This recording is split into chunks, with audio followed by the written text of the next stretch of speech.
Brothers, నేను ఒక video పెడితే ఆ వీడియో కింద చాలామంది రెడ్డి సహోదరులు కామెంట్లు పెట్టుకుంటూ వచ్చారు. చాలామంది రెడ్డి సహోదరులు కామెంట్ పెట్టారు. రెడ్డీస్ జగన్మోహన్ రెడ్డి గారికి కాకుండా వేరే వాళ్ళకి మీరు ఓటేశారు, జగన్ గారిని వాడగొట్టారు, మీరు వాళ్ళకు ఓటేశారు, వాళ్ళు గెలుస్తారు కదా, అంత కామన్ సెన్స్ అట్లా కోల్పోయారు అని అన్న. దానికి సంబంధించిన ఆ వీడియో కింద చాలామంది కామెంట్స్ పెట్టుకుంటూ వచ్చారు. దాంట్లో మెజారిటీ రెడ్డి సహోదరులు కూడా కామెంట్స్ పెట్టారు. వాళ్ళు ఏమని పెడుతున్నారంటే, రమేష్ గారు మీరు మీరు రెడ్డిలు మొత్తం మోసం చేశారని అంటాం కరెక్ట్ కాదు. మేమేమి జగన్ గారిని మోసం చేయలేదు. రెడ్లందరూ జగన్మోహన్ రెడ్డి గారితోనే ఉన్నారు. మేమందరం చాలా నిజాయితీ కలిగినటువంటి వ్యక్తులమి. జగన్ గారు మమ్మల్ని అసలు పట్టించుకోలేదు. జగన్ గారు మమ్మల్ని పట్టించుకోకపోయినా సరే ఇంకా మేము జగన్ గారితోనే ఉన్నాము అన్నట్టుకుంటూ రాసుకుంటూ వచ్చారు. చాలా కామెంట్స్ రాశారు కింద. నేను అందేంటి అంటే, జగన్మోహన్ రెడ్డి గారు మీ రెడ్డియే కదా, మీరు జగన్మోహన్ రెడ్డి గారు ఏదో చేయలేదని చెప్పి మీరు వాళ్ళకు ఓటేస్తే వాళ్ళు గెలుస్తారు కదా. దాని బదులు జగన్ గారి దగ్గరికి వెళ్ళి ఏమన్నా మీకేమైనా ఇష్యూస్ ఉంటే సార్ట్అవుట్ చేసుకుంటే అయిపోద్ది, వాళ్ళు గెలిస్తే మీకేం లాభం అని అన్నా. మిస్ అయ్యారు, అంత లాజిక్ ఎట్లా మిస్ అయ్యారు అని అన్నా.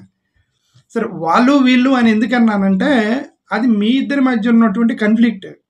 అంటే ఒక రెండు ఆధిపత్య కులాల వల్ల జరుగుతున్నటువంటి కన్ఫ్లిక్ట్ ఉంది. రెడ్డి కులస్తులకి కమ్మ కులస్తులకి కన్ఫ్లిక్ట్ నడుస్తుంది. మేము ప్రేక్షకులు మాత్రమే.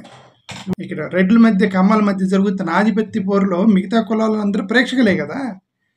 మీరు వాళ్ళ శత్రువులుగా భావిస్తారు కాబట్టి వాళ్ళు అన్న మిమ్మల్ని, అంతే తప్ప నాకు పెద్దగా ఏం లేదు. ఓకే, మీరు వాళ్ళు వేస్తే వాళ్ళు గెలుస్తారు కదా, అంత లాజిక్ ఎట్ట మిస్ అయ్యారు మీరు అని అన్నా. ఎవరిని? జగన్మోహన్ రెడ్డి గారికి వేయకుండా క్రాస్ ఓటింగ్ చేసిన రెడ్డులను మాత్రమే, అందరినీ కాదు. అందరు రెడ్డి సహోదరుని నేను అనలేదు. Okay, first of all SC ST క్రైస్తవ ముస్లింలు కూడా క్రాస్ ఓటింగ్ చేశారు అన్న. దీనికి పెద్ద క్యాలిక్యులేషన్ అవసరం లేదు. జగన్మోహన్ రెడ్డి గారిని రెడ్లందరూ మోసం చేశారని నేను అన్న. కొంతమంది క్రాస్ ఓటింగ్ చేసిన వాళ్ళు జగన్ గారిని వెనుపోటు పొడిచారన్న. క్రాస్ ఓటింగ్ చేసిన వాళ్ళే అన్న, అందరినీ కాదు. ఓకే, కాబట్టి ప్లీజ్ నోట్ దిస్ పాయింట్. అంటే మీరు పెట్టే కామెంట్స్లో నాకు ఎక్కడో తేడా కొట్టి చెప్తున్నా. అంటే మేబీ మీరు స్ట్రైట్గానే పెట్టి ఉండొచ్చు, ఎందుకని మంచిదని క్లారిఫికేషన్ ఇస్తున్నా. ఓకే, క్రైస్తవులు ఎస్సీలు కూడా క్రాస్ ఓటింగ్ చేశారా అని మా సహోదరుడు ఒక అన్న ఫోన్ చేసి, ఏమన్నా నువ్వు అట్లా అన్నావు, క్రైస్తవులు క్రాస్ ఓటింగ్ చేశారన్నావు, నువ్వు మా క్రైస్తవులు ఎస్సీలు మొత్తం జగన్ గారికి వేసారన్నా, ఎవరు క్రాస్ ఓటింగ్ చేయలేదు అన్నాడు ఒక సహోదరుడు ఫోన్ చేసి. నా డౌట్ ఏంటి అని అంటే, క్రైస్తవులు అన్ని కులాలు కలిపి క్రైస్తవులు ఒక 20% ఉంటారు, ముస్లిమ్స్ ఒక 10% ఉంటారు. వీళ్ళిద్దరు కలిపే 30% వచ్చారు, రైట్? క్రైస్తవులు మాత్రమే 20% ఉన్నప్పుడు, ముస్లిమ్స్ ఒక 10% ఉన్నప్పుడు, రెడ్డులు ఒక 9% ఉన్నప్పుడు, ఈ 3 కులాలు క్రైస్తవులు ముస్లింలు రెడ్డులు కలిస్తేనే మీకు 40% షేర్ రావాలి. మీరు నిజంగా మేము వేసాం అందరం అంటే, రెడ్డులు క్రాస్ ఓటింగ్ చేయలే, ముస్లిమ్స్ క్రాస్ ఓటింగ్ చేయాలా, క్రైస్తవులు క్రాస్ ఓటింగ్ చేయాలా, చేయకపోతే మీకు 40% షేర్ రావాలి. అక్కడ అంత కలిపే 40% వచ్చింది జగన్ గారికి. అంటే అర్థం, బీసీలో అట్లీస్ట్ కొంతమంది నేసుంటారుగా, ఓసీలో కొంతమంది నేసుంటారుగా, బ్రాహ్మణులు వైశ్యుల వాళ్ళలో కూడా కొంతమంది వేసుంటారు కదా. వాళ్ళు వేసినా కూడా 40% ఏముందంటే, ఈ 40%లో ఉన్న క్రిస్టియన్ ముస్లిం రెడ్డిస్లో క్రాస్ ఓటింగ్ జరిగిందనే కదా అర్థం. దానికి పెద్ద క్యాలిక్యులేషన్ అవసరమా?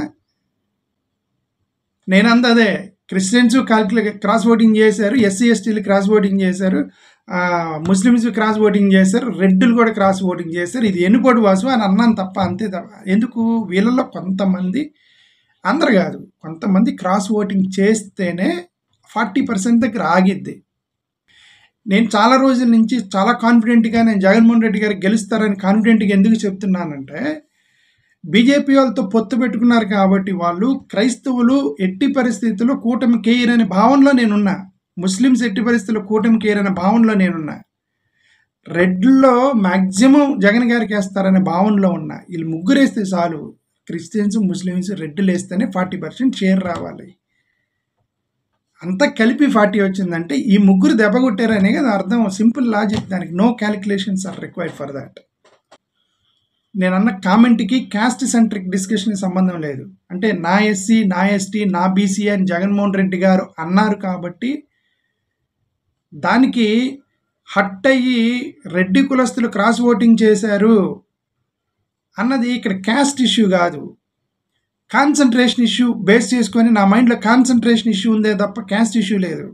కాన్సన్ట్రేషన్ ఇష్యూ అంటే ఇప్పుడు మీరు కూడా అధికమని అనుకుంటారు, మాకేం క్యాస్ట్ ఫీలింగ్ లేదు, నా ఎస్సీ, నా ఎస్టీ, నా బీసీ అన్నంత మాత్రాన మేమేమి హట్ అవ్వమని ఒక కామెంట్ కూడా పెట్టాడు ఒక సహోదరుడు, రెడ్డి సహోదరుడు. నేను ఆ మాట అనలా, నేనేమన్నాను, నా ఎస్సీ, నా ఎస్టీ, నా బీసీ అని మాత్రమే జగన్మోహన్ రెడ్డి గారు అన్నారు కదా, ఆ మాట అన్నంత మాత్రాన ఫోకస్ అంతా వాళ్ళ మీద పెట్టినట్టని మీరు భావించుకొని ఆయన అపార్థం చేసుకొని క్రాస్ ఓటింగ్ చేసి ఓడగొట్టడం ఎంతవరకు సమంజసం అని అన్నా. ఎస్సీ, ఎస్టీ, బీసీల మధ్య అక్కడ కూడా ఒక ఇష్యూ నడుస్తుంది. ఏమని, మాకు ఊరికే పేర్లకే ఎమ్మెల్యే, ఎంపీ టికెట్లు ఇచ్చారు, మినిస్టర్ల పోస్టులు ఇచ్చారు, పదవి మొత్తం వాళ్ళ దగ్గరే పెట్టుకున్నారని వీళ్ళు అనుకుంటున్నారు. మీరేమో నా ఎస్సీ, నా ఎస్టీ, నా బీసీ నేను వాళ్ళకే ఇచ్చారు, మమ్మల్ని పట్టించుకోలేదు మీరు అనుకుంటున్నారు. ఈ టూ సైడ్స్ నుంచి ప్రెజర్ కదా జగన్మోహన్ రెడ్డి గారికి, టూ సైడ్స్ డిసప్పాయింట్మెంట్ వచ్చింది. అది పాసిబుల్ కాదు. అంటే అర్థం ఏంటంటే ఇద్దరిని కూడా ఎవరో వెనక నుంచి మీడియాకి సంబంధించిన దానికి ఏదో మీరు మ్యానిపులేట్ అయ్యి ఉంటారు, రెండు వర్గాలు మ్యానిపులేట్ అయ్యి ఉంటారు, ప్లస్ అపార్థం చేసుకొని ఉండుండొచ్చు నాకు తెలిసిన వరకు. Okay, irrespective of their caste, creed, religion కార్యకర్తలు అసంతృప్తి వచ్చింది. రెడ్డిల్ని జగన్మోహన్ రెడ్డి గారు మోసం చేసేది ఏముంది, అక్కడ మొత్తం అంతా రెడ్లే కదా ఉంది. సుబ్బారెడ్డి గారు రెడ్డి కాదా, సజ్జల గారు రెడ్డి కాదా, పెద్దిరెడ్డి రాయలసీమ మొత్తం పెద్దిరెడ్డి గారి కనుసన్నలు నడుస్తున్నాయి, ఆయన రెడ్డి కాదా, ఒంగోలులో బాలినేని శ్రీనివాస్ రెడ్డి గారు రెడ్డి కాదా, అసలు ముఖ్యమంత్రి జగన్మోహన్ రెడ్డి గారు రెడ్డి కాదా, వీళ్ళందరూ రెడ్లు అయినప్పుడు మా రెడ్డిని మోసం చేశాడు జగన్మోహన్ రెడ్డి గారు అని ఎలా అన్నారు, ఆ ఫీలింగ్ ఎందుకు వచ్చింది మీ మైండ్లో అని నా ప్రశ్న. అంతే. టూ కమ్యూనిటీస్ జగన్మోహన్ రెడ్డి గారిని ఓన్ చేసుకున్నారు. జగన్మోహన్ రెడ్డి గారిని ఓన్ చేసుకున్న రెండు కమ్యూనిటీసు, అవి ఓటింగ్ టైంలో, అది 2019 ఓటింగ్ టైంలో దట్ బికేమ్ స్ట్రెంగ్త్, పరిపాలనలోకి వచ్చేసరికి దట్ బికేమ్ ఏ వీక్నెస్ అన్నారు. ఒకటి నెంబర్ 1 రెడ్డి కమ్యూనిటీ వాళ్ళు మావాడు అని ఓన్ చేసుకున్నారు, మూకుమ్మడిగా రెడ్లు మొత్తం వేశారు అనుకోండి జగన్మోహన్ రెడ్డి గారికి. వేశారు, ఓకే. ఎలాగైనా రెడ్డిల్నే ఓడించాలి అని చెప్పి అవతల వాళ్ళ ఫోకస్ పెడుతున్నప్పుడు that became an weakness to Jaganmohan Reddy గారు. ఓకే, ఎలా రెడ్డిలు నొక్కాలని చెప్పి అవతల పార్టీ ట్రై చేస్తూ ఉండేది.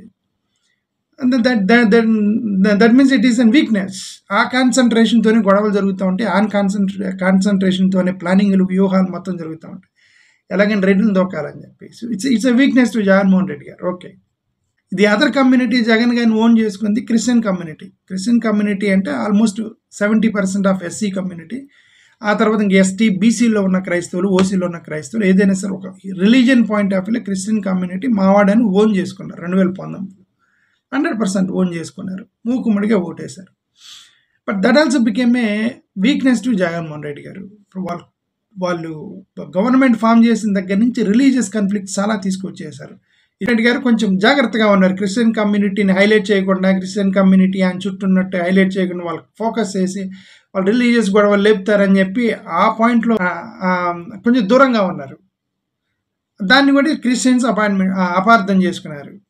మేము ఓన్ చేసుకొని మా ఓట్లు వేస్తే మరి మమ్మల్ని దగ్గరికి కూడా రానిలేదని చెప్పి క్రైస్తవుల్లో డిసప్పాయింట్మెంట్.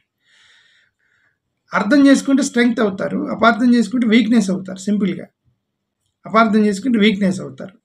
రెండు కమ్యూనిటీలు అపార్థం చేసుకున్నారు. ఇటు ఎస్సీ, ఎస్టీ, క్రిస్టియన్, ముస్లిం కమ్యూనిటీస్ అపార్థం చేసుకున్నారు, రెడ్డిలు అపార్థం చేసుకున్నారు. కాబట్టి ఈ రిజల్ట్కి అరైవ్ అయ్యారు. బీసీలు, ఓసీల్లో ఇక మూకుమ్మడిగా ట్రాన్స్ఫర్ అయిపోయారు. ఒకవేళ వాళ్ళు ట్రాన్స్ఫర్ అయినా సరే మూకుమ్మడిగా ఎడ్జ్ మీద అయినా సరే జగన్ గారికి గెలిచే వాళ్ళే. ఎస్సీ, ఎస్టీ, క్రిస్టియన్, ముస్లిం, రెడ్డులు కనుక క్రాస్ ఓటింగ్ చేయకపోతే ఎడ్జ్ మీద అయినా సరే జగన్ గారు గెలిచేవాళ్ళే, ప్రొవైడెడ్ ఈవీఎం మ్యానిపులేషన్ జరగకపోతే. మనందరికీ వీళ్ళు వేసారు, రెడ్లందరూ జగన్కి వేసారు, ఎస్సీలు అందరూ జగన్కి వేసారు, క్రిస్టియన్స్, ముస్లిమ్స్ అందరూ జగన్కి వేసారు, కానీ ఈవీఎం మ్యానిపులేషన్ జరిగిందని సెకండ్ అనుమానం ఉంది. ఆ అనుమానం అనేది అనుమానమే, that is only a doubt. ఒకవేళ అది డౌట్ అయ్యుండి, అది అబద్ధం అయ్యుండి, నిజంగా ఓటర్సే జగన్ గారిని ఓడించారంటే ఇంక ఇది క్యాలిక్యులేషన్. క్రిస్టియన్ ముస్లిం ఎస్సీ ఎస్టీ రెడ్డిస్ పర్ఫెక్ట్గా 100% జగన్ గారికి ఓటేస్తే బీసీలు 10% వేసినా, ఓసీలు 2% వేసినా జగన్ గారు గెలిచి ఉండేవాళ్ళు. అది జరగలేదంటారు. వీళ్ళందరూ క్రాస్ ఓటింగ్ చేశారని అది నా ఉద్దేశం. జగన్మోహన్ రెడ్డి గారు మీరు ఆ గోడల బద్దలు కొట్టుకొని ప్రజాక్షేత్రంలో ప్రజల్ని మళ్ళీ కలవండి. అలా యాజ్ ఇట్ ఈజ్గా ఎలా అవుతున్నారో కలవండి. ఎందుకంటే కమ్యూనికేషన్ లేకపోతే ప్రాబ్లం ఆఫ్ కమ్యూనికేషన్ లేకపోవడం వల్ల ఇటు ఎస్సీలు మమ్మల్ని పట్టించుకోలేదని ఫీలింగు, ఈ పక్క ఓసీలు ఎస్సీలను పట్టించుకొని మమ్మల్ని పట్టించుకునే ఫీలింగ్, రెండు దెబ్బ కొట్టింది. దానికి కారణం మిస్కమ్యూనికేషన్. ఈ మిస్కమ్యూనికేషన్ కారణం కమ్యూనికేషన్ చేయకపోవటం, అసలు లీడర్ వీళ్ళతో కమ్యూనికేట్ చేయకపోవటం. I know that Jaganmohan Reddy గారికి లైఫ్ థ్రెట్ ఉంది. జగన్మోహన్ రెడ్డి గారికి లైఫ్ థ్రెట్ ఉంది. మేబీ ఆ రీజన్ అనుకుంటా ఎక్కువ ప్రజలను కలవకపోవటానికి. బట్ మీరు ఏం చేయాలంటే కలిసేటప్పుడు మీరు క్రాస్ చెక్ చేసి పెన్ను ఫోన్లు మొత్తం తీసుకొని సెక్యూరిటీ దగ్గరే తీసుకొని అక్కడ డిపాజిట్ చేసుకొని మొత్తం చెక్ చేసి పంపించండి. But don't stop meeting the people, don't stop meeting కార్యకర్తలు. అది చేస్తే మొత్తం సెట్ అయిపోతే నా ఉద్దేశం. ఓకే, అది రెడ్డి సహోదరులకు నేను చెప్పింది అది. అంతే తప్ప క్రాస్ ఓటింగ్ చేసిన రెడ్డిని అన్నాను తప్ప రెడ్లు మొత్తాన్ని కాదు. రెడ్లు మాత్రమే కాదు, గవర్నమెంట్ ఉద్యోగులను అన్నాను, ఎస్సీ ఎస్టీ క్రిస్టియన్ ముస్లిం మైనారిటీస్ కూడా క్రాస్ ఓటింగ్ చేశారని అందరినీ అన్నాను. కాబట్టి need not to take personal. Thank you.